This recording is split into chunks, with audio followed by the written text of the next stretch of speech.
অপরেশচন্দ্র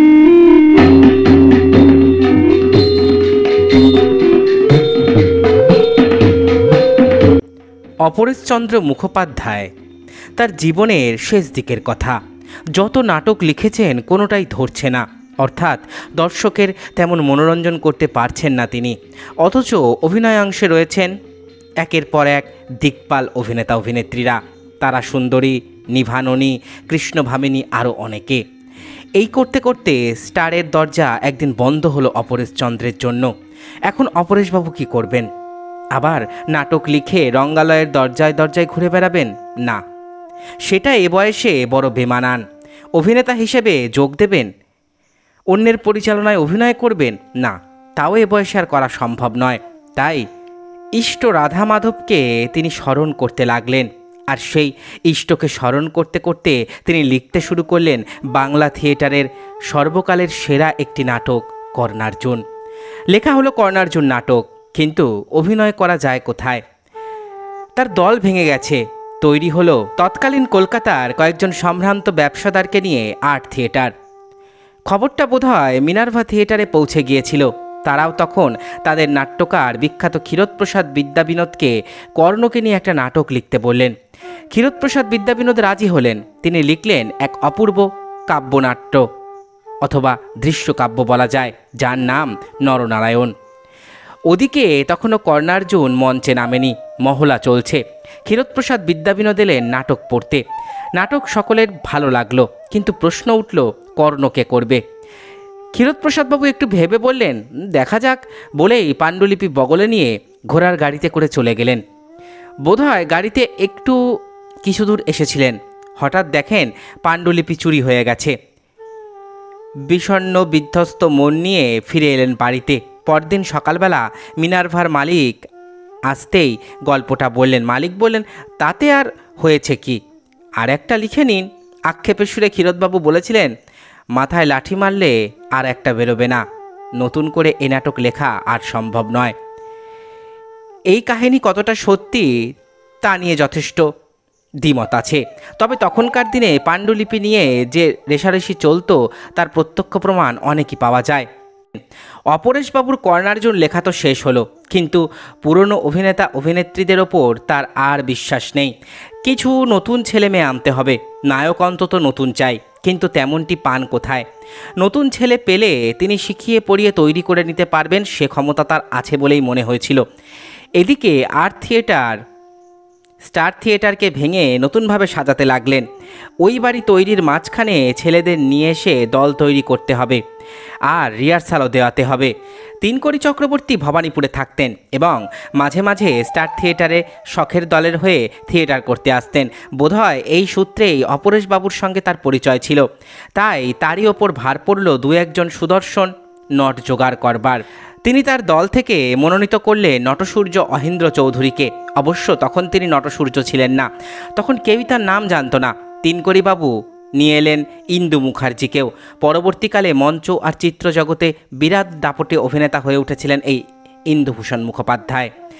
আজ স্টারে আসেন ওই ভবানীপুরেরই ছেলে নরেশ মিত্র। উনি অভিনয় করতেন মিনার্ভা থিয়েটারে। নবীন যুবক, স্কটিশ চার্চ কলেজ থেকে বিএ পাশ করেছেন। ইউনিভার্সিটিতে 3 বছর আইন পড়েছেন। আইন ব্যবসা করতে চেয়েছিলেন, কিন্তু ভালো লাগেনি। পরে ইলেকট্রিকের ব্যবসাও করেছিলেন, তাতেও লোকসান হয়। নরেশবাবু ছিলেন আবার শিশিরবাবুর ছেলেবেলার বন্ধু। University institute, Scottish church college এবং আরও অন্যান্য জায়গায় তারা শৌখিন দলে অভিনয় করতেন। আর্ট থিয়েটারের আমন্ত্রণে নরেশবাবু সেখানে যোগ দেন। নবীনদের মধ্যে আর্ট থিয়েটারে যোগ দিয়েছিলেন 4 জন। এছাড়া নতুন ছিলেন দুর্গাদাস বন্দ্যোপাধ্যায়, তুলসী ব্যানার্জি।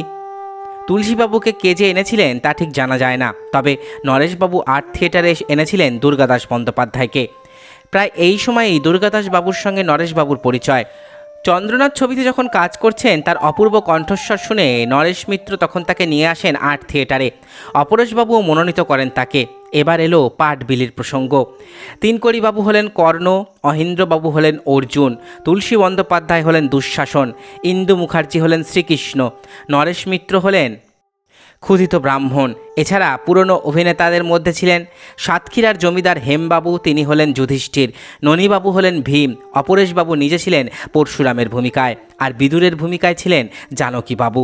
এই জানকীবাবু ছিলেন অপরেশচন্দ্রের বিশেষ বন্ধু। অফিসে কাজ করতেন, অবসর সময়ে থিয়েটারে এসে অপরেশবাবুর হয়ে নাটক হাতে লিখে দিতেন। অপেরা মাস্টার ভূতনাথ দাস তখন স্টার ছেড়ে চলে গেছেন। সমস্ত গানের সুর দেন জানকীবাবুই।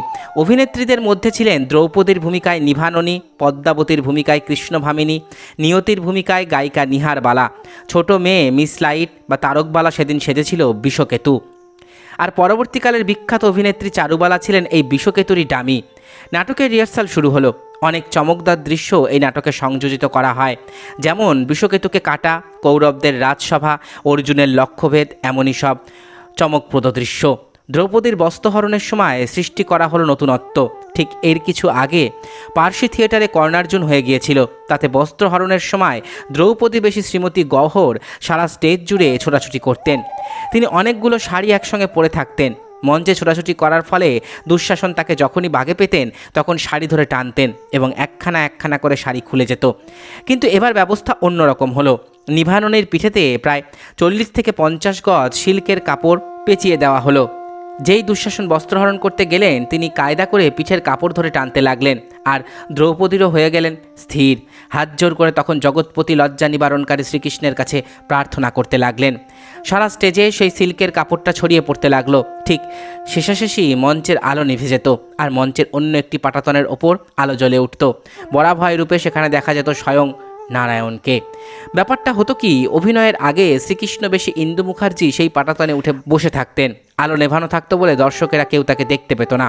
হঠাৎ আলো জ্বলে ওঠায় আচমকা তাকে দেখে সকলে বিস্মিত হতো এবং হাততালিতে প্রেক্ষাগৃহ ভরে যেত।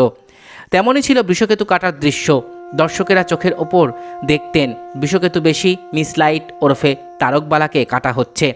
বিষকেতুর মুন্ড ছিটকে গেল, তার সারা গা রক্তে ভেসে গেল এবং দেখা যেত নারায়ণ সেই জায়গায় বিষকেতুকে নিয়ে দাঁড়িয়ে আছেন। এই ধরনের সিন কর্ণার্জুনে ছিল অনেকগুলি। তাহলে কি ট্রিক সিনের জন্যই এই কর্ণার্জুন নাটক যুগে যুগে এত চলেছিল? তার জবাবে একটা পুরনো গল্প। প্রসঙ্গত বলা যায়, কর্ণার্জুন নাটকের প্রভাব এমন পড়েছিল যে সে আমলে মধ্যবিত্ত ঘরের ছেলে মেয়েদের যখন বিয়ে হতো তাতে বেশিরভাগ বর আসত অর্জুন কিংবা কর্ণ সেজে। অনেক সময় মেয়ের মা কুটুমবাড়িতে বলে পাঠাতেন জামাই যেন অর্জুন সেজে আসে বা কর্ণ সেজে, অর্থাৎ খালি গা, হাতে মুখে পেন্ট করা আর হাফ হাতা জ্যাকেটের ওপর একটা সিল্কের চাদর জড়ানো, হাতে তীর ধনুক ফুল দিয়ে মোড়া। বহু মেয়েকে বিয়ের আসরে আনা হতো দ্রৌপদীর সাজে সাজিয়ে। এসব ঘটনা ঘটেছিল সেই সময়। নাটকের কর্ণ আর অর্জুন দর্শকদের কতটা অভিভূত করেছিল এই ঘটনাই তার প্রমাণ। যাই হোক, কর্ণার্জুন সম্বন্ধে বলা যাবে নাটকের মহলা তখন চলছে, কিন্তু শকুনির পাটে লোক পাওয়া যাচ্ছে না।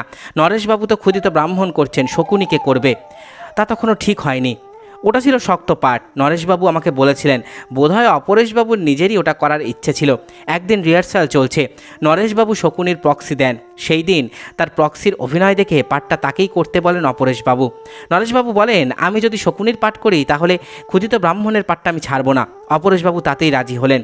দুর্গাদাসবাবু এ নাটকে সব শেষ এসেছেন, তাই তার ভাগ্যে জুটেছিল মাত্র 4 লাইনের পাঠ। ভূমিকাটি বিকর্ণের। কথা ছিল 1923 সালে জুলাই মাসে রথের দিন নাটক খোলা হবে, কিন্তু অভিনেতা অভিনেত্রীরা তৈরি দেখে থিয়েটারের কর্তৃপক্ষ আর অপেক্ষা করলেন না। স্টারের বাড়ি যে তখন সারানো হচ্ছিল, পর্দা দিয়ে ভাঙাচোরা জায়গাগুলোকে ঢেকে কর্তৃপক্ষ 15ই আষাঢ় অর্থাৎ 30শে জুন নাটক খোলার মনস্থির করলেন। নতুন শিল্পীদের ছবি পড়ল দেওয়ালে, হ্যান্ডবিল বিলোনো হলো তাদের নাম দিয়ে সকলের হাতে হাতে। থিয়েটার আরম্ভ হবার আগের দিনই সমস্ত টিকিট বিক্রি হয়ে যায়। সেদিন ছিল শনিবার। পরের দিন রবিবারের টিকিটও প্রথম রজনী অভিনয়ের আগেই শেষ হয়ে গিয়েছিল।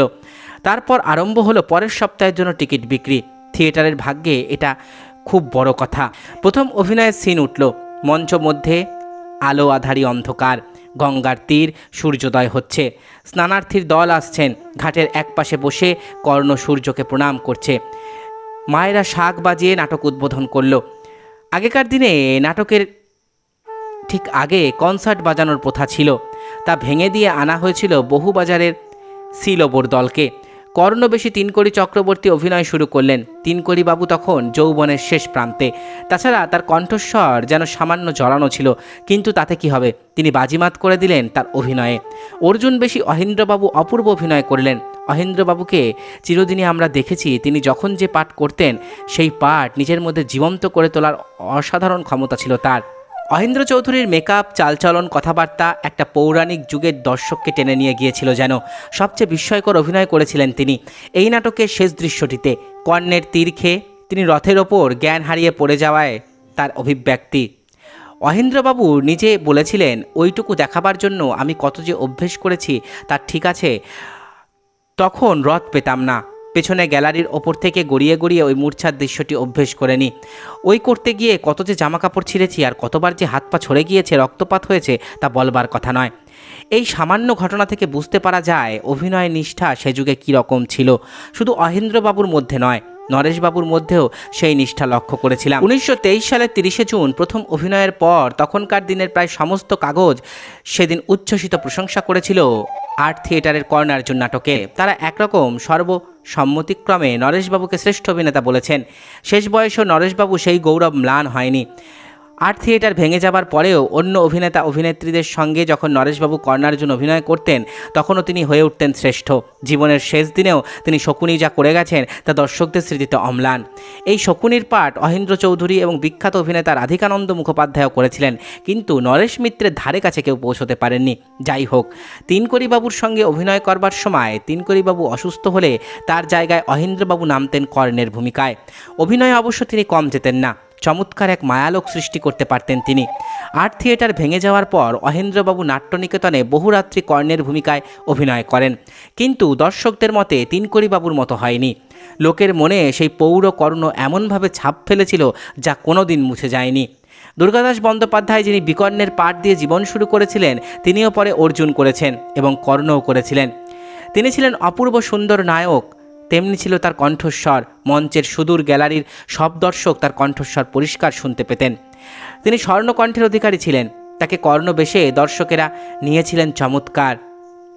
মূলত তিনি জীবন শুরু করেছিলেন ছায়াছবি দিয়ে। প্রায় সেই সময়ই তিনি আসেন মঞ্চেও।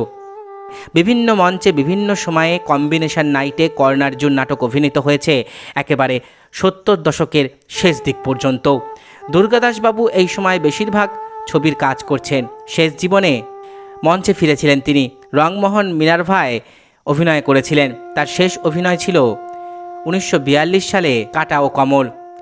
এর কিছু পরে দীর্ঘ রোগ ভোগের পর 1943 সালে দুর্গাদাসবাবু মারা যান। এতগুলি বড় অভিনেতার মৃত্যুর পর কর্ণার্জুন আর সেভাবে হয়নি। বিভিন্ন মঞ্চে যখনই নাটক তৈরি থাকতো না, তখনই কর্ণার্জুনের কম্বিনেশন নাইট অভিনীত হতো। কখনো কর্ণ করতেন সন্তোষ সিংহ, অমল বন্দ্যোপাধ্যায়, কিন্তু বলা বাহুল্য আর্ট থিয়েটারের কর্ণার্জুনের মতন কর্ণার্জুন আর কখনো অভিনীত হয়নি। এতক্ষণ আপনারা শুনলেন বঙ্গ রঙ্গমঞ্চের অন্যতম বিখ্যাত নাটক আর্ট থিয়েটারের কর্ণার্জুনের নেপথ্যের অজানা কাহিনী। আশা করি ভিডিওটি আপনাদের ভালো লেগেছে। আমার চ্যানেলের ভিডিওগুলো যদি আপনাদের ভালো লাগে তাহলে অবশ্যই চ্যানেলটি সাবস্ক্রাইব করুন, পাশে থাকা বেল আইকনটি ক্লিক করে দিন যাতে পরবর্তী ভিডিও নোটিফিকেশান খুব তাড়াতাড়ি আপনাদের কাছে পৌঁছে যায়। আজকের মতো এখানেই শেষ করছি। ভালো থাকবেন সবাই। নমস্কার।